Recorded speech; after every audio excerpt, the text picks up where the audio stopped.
Party యొక్క Bharatiya Janata party భరోసా BJP భరోసా కార్యక్రమంలో 11 నుంచి 1 గంట వరకు అందరినీ కలవడం జరిగింది.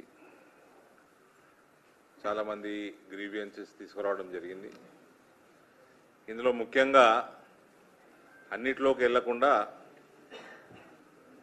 మేజర్గా దివ్యాంగులు వచ్చారు. పాపం specially challenged people they have come.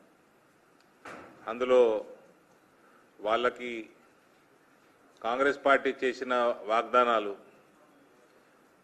వాళ్ళ పెన్షన్ని 6,000కు పెంచుతామని,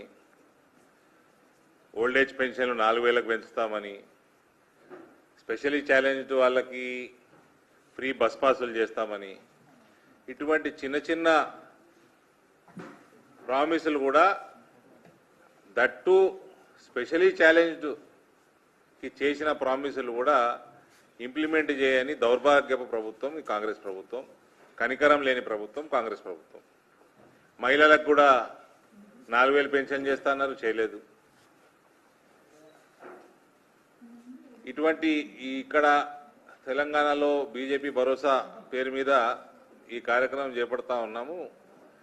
గ్రీవియన్స్ సెల్ ఏర్పాటు చేసి అందరు పబ్లిక్ రిప్రజెంటేటివ్స్ రోజు ఒకళ్ళు కూర్చోటము.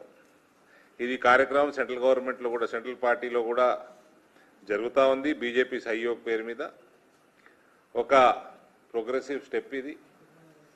సమాజంలో ఎటువంటి గ్రీవియన్సెస్ ఉన్నా కూడా అక్కడ వచ్చి యూనియన్ మినిస్టర్స్ కానీ ఎంపీస్ కానీ చెప్పుకునే పరిస్థితి క్రియేట్ చేయడము ఇది భారతీయ జనతా పార్టీ కేంద్ర